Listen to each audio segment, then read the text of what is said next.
Olá pessoas, sou o professor Francisco Rocha, estamos juntos hoje para que nós possamos iniciar uma parte muito importante da ciência, praticamente aí da física, que é exatamente o estudo dos movimentos. Quando nós vamos estudar os movimentos, nós costumamos separar a física em duas partes. A primeira parte, que é exatamente o que vamos executar hoje, é exatamente a cinemática. A segunda parte, deixaremos para as aulas futuras, tá? Falaremos aí a respeito da dinâmica. Para poder estudar o movimento através da cinemática, é necessário que a gente faça algumas definições que serão essenciais para a gente poder perceber por que um objeto se move desta ou daquela maneira. Sem mais delongas, me segue aqui na tela. Muito bem, então essa é a nossa primeira aula de cinemática escalar, não é? Mas afinal de contas, o que viria a ser aí a cinemática? Tá aí para nós, é a parte da mecânica que estuda os movimentos dos corpos ou partículas sem se levar em conta o que os causou. Quando a gente quiser conversar sobre a causa desse movimento, falaremos da dinâmica. Sem levar em conta essa causa, a cinemática já nos serve muito bem, tá? Então, como eu disse, um dos conceitos importantes que a gente precisa atacar antes de falar do movimento é exatamente o conceito de ponto material, não é? O que seria um ponto material? São corpos de dimensões desprezíveis, se comparados com outras dimensões dentro do fenômeno observado. Como assim, professor? Eu diria para vocês, meus queridos, que ponto material é uma definição tal que depende do tipo de problema, depende da referência que nós estamos tomando, não é? Por exemplo, se eu for pegar, por exemplo, aí a Terra, ela, a princípio, para os nossos olhos, ela não é um ponto material, é um objeto extenso, para dizer a verdade, é muito grande, né? Até porque, se comparado com a maioria das coisas que a gente tem no cotidiano, a Terra realmente é muito significativa em seu tamanho. Mas, se eu comparar a Terra do ponto de vista, por exemplo, do tamanho do Sol, nosso astro-rei, a Terra fica um grãozinho de poeira, é muito, mas muito menor do que o Sol. Então, para o Sol, né, para uma grandeza do tamanho do Sol, a Terra passaria a ser um ponto material, né? No nosso dia a dia, você poderia me dizer que o ponto material seria uma formiga caminhando aí num trajeto de 1 quilômetro. Ora, nesse caso, as dimensões da formiga não importam, porque em 1 quilômetro, o que seria uma formiguinha, não é verdade? Só que se eu pegar essa mesma formiga e colocá-la agora dentro de um trajeto de 1 centímetro, opa, o tamanho da formiga, ela passa a importar quando eu for estudar esse movimento, tá? Trocando em miúdos. Quando a gente falar aqui, então, de forma geral, de ponto material, a gente tem que dar uma observada no problema em questão, tá bom? Na dinâmica, nas dimensões do próprio problema. Dessa maneira, a gente vai conceituar ponto material melhor. Eu digo para vocês que a maior parte, 99,9% dos movimentos que a gente vai estudar, a gente vai considerar os objetos ponto material. Combinado? Volta aqui comigo. Então, o primeiro é esse, ponto material, né? Só para que vocês possam ver, olha só esse exemplo. Imagina um caminhão em relação aí, por exemplo, a um campo de futebol.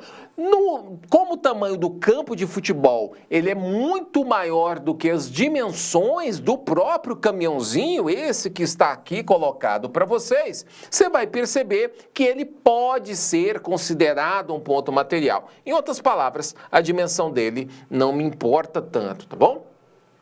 Obviamente, em contrapartida ao ponto material, eu tenho um corpo extenso. Nesse caso aqui, eu preciso, não é? Eu preciso dizer das dimensões dele, dizer o que importa. Se eu pego essa formiguinha em relação a uma pedra que é do tamanho aí comparável a ela, o tamanho da formiga, ela vai importar para o problema pedra-formiga, tá? Então, nesse caso, é um corpo extenso. Veja um caminhão em relação situação, uma pequena rua. Nesse caso, eu tenho também um corpo extenso, ou seja, as dimensões do objeto, elas vão importar na hora do meu problema, tá bem? Bom, além disso, uma outra definição essencial é a definição de trajetória. Afinal de contas, o que vem a ser para nós aqui trajetória, tá lá? É o caminho percorrido pelo móvel, aquele que se movimenta, né?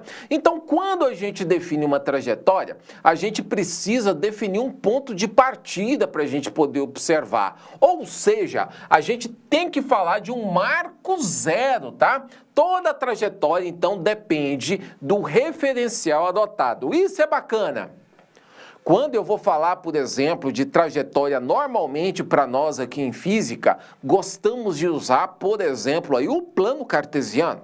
Porque se eu pego no eixo X o plano cartesiano, aqui no meio do plano eu tenho o ponto zero, onde inicia-se o movimento. À direita eu teria o deslocamento que eu posso dizer que é positivo, e à esquerda eu teria os números negativos, então deslocamento negativo. Por isso que a gente usa bastante o plano cartesiano. E vocês vão ver isso inclusive nessa aula aqui. Vem comigo. Dessa maneira, senhoras e senhores, então veja, por exemplo, quão depende aí a trajetória de um corpo a depender de um referencial. Digamos que você tem um jatinho como esse, né? E você, nesse momento, é o referencial que está bem aqui, ó. Você está bem aqui no solo, observando o movimento de uma pedra que é solta a partir do jatinho.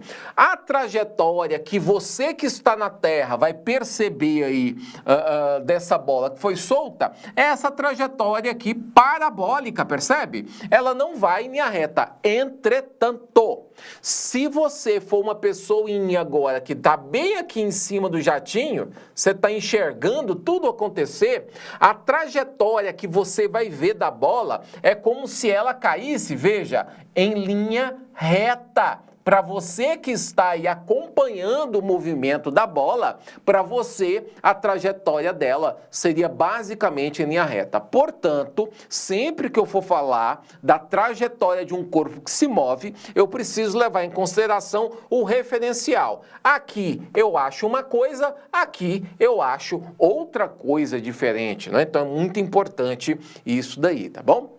Veja, por exemplo, esse conceito aqui de posição quando a gente está falando de uma trajetória que a gente está enxergando do nosso referencial, tá? Eu disse para você que normalmente a gente usaria o plano cartesiano para poder expressar as várias posições aí, né, a trajetória de um corpo. E imagine então esse carango que está aí em cima dessa trajetória. Toda vez que eu for falar para você de posição, nós vamos usar a letra S para poder expressar a posição. Ora, posição, você vai mudar a sua posição aí, ou seja, isso, normalmente a gente mede isso em metros, em centímetros. No meu caso aqui, está no múltiplo do metro, em quilômetros, né? Então, se eu digo que inicialmente a posição inicial desse móvel está nesse ponto aqui, significa que esse móvel está na posição 10 quilômetros, tá?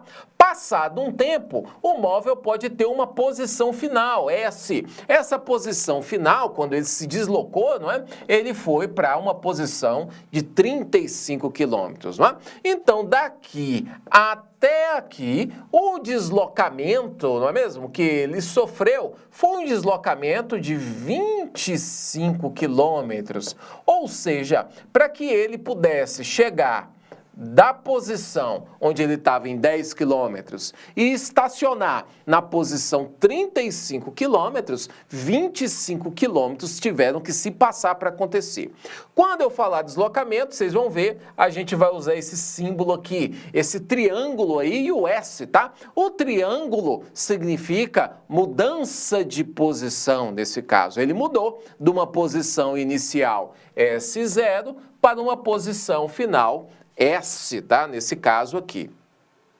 Olha só esse exemplo aqui para a gente poder falar de mudança de posição. Aqui ele usou, ao invés do S, usou exatamente o X, mas normalmente a gente prefere utilizar a letra S, tá? O deslocamento, né, ΔS, vai ser sempre a posição final menos a posição inicial, que é exatamente o cálculo que nós fizemos. O deslocamento, então, desse móvel vai ser a posição final, que é 35 quilômetros, menos a inicial, que é 10, quer dizer que daqui até aqui, como nós dissemos, ele andou 25 quilômetros, tá bom? Veja, deslocamento aí, nesse caso, aí é mudança da posição. A mudança da posição nem sempre vai corresponder à quantidade que ele andou de fato. Volta para mim. Isso é um pega importante, a galera acha que é uma coisa e é outra. Eu vou te dizer para você poder guardar no seu coraçãozinho, tá? O deslocamento ΔS nem sempre corresponde ao quanto o móvel andou de verdade, andou efetivamente, tá? O quanto ele se deslocou realmente. Porque, por definição, o deslocamento ΔS simplesmente vai ser a posição final menos a posição inicial. Guarda isso, deslocamento ΔS, posição final menos a posição inicial. Isso é essencial para a gente poder se compreender. Maravilha? Vamos continuar aqui. Muito bem, continuando aí nossas definições, vem comigo. Então aqui, veja esse caso aqui.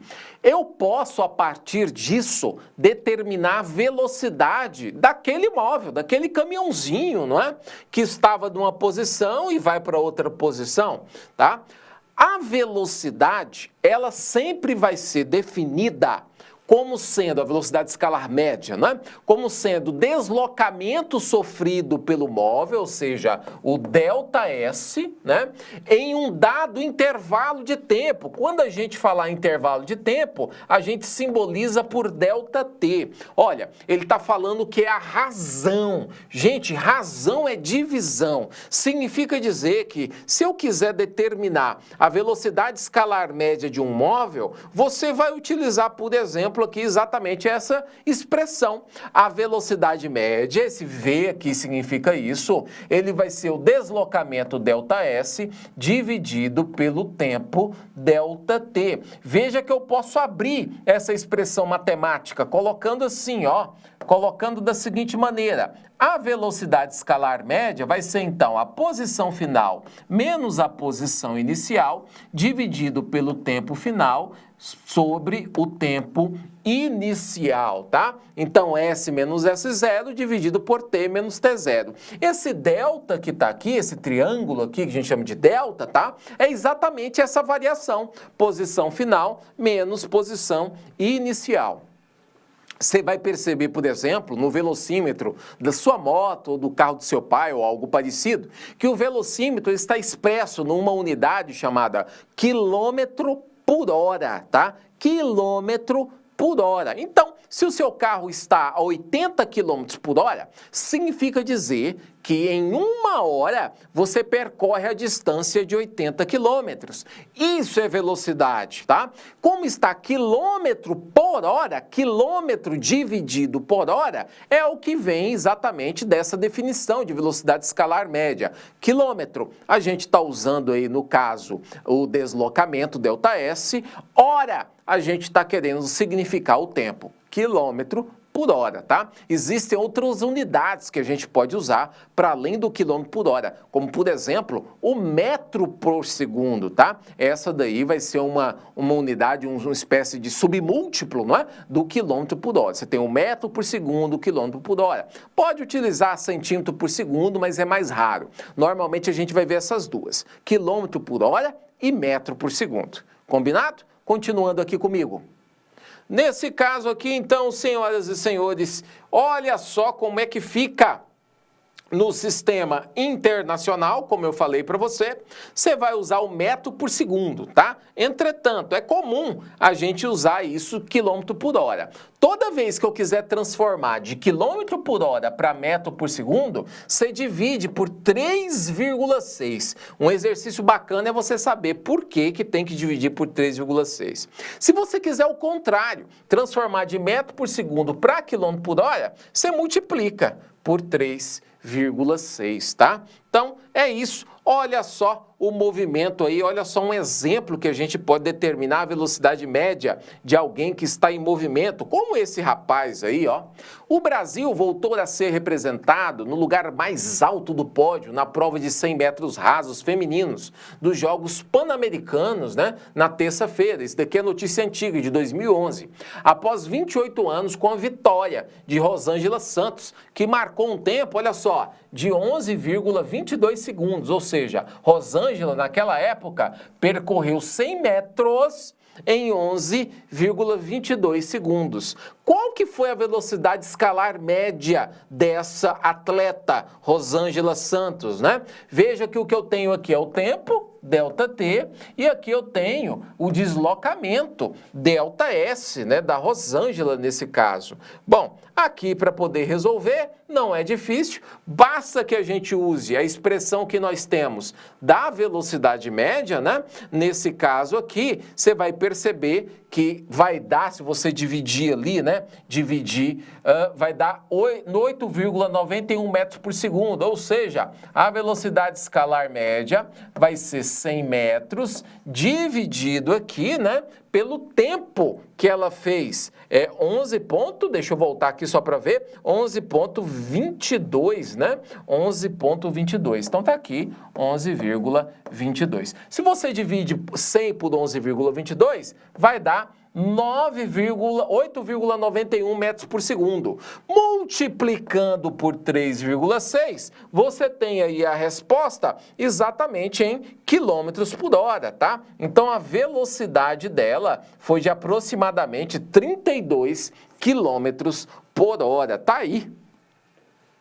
É assim que a gente determina, então, a velocidade escalar média das coisas, tá? Obviamente, a gente vai desenvolver ainda mais esse raciocínio nas próximas aulas. Professor Francisco fica por aqui, te agradecendo de coração, tá? A sua paciência para comigo. E como a gente ainda vai se ver, pode contar comigo, porque no que diz respeito à educação, tamo junto. Um abraço, até logo. Tchau, tchau.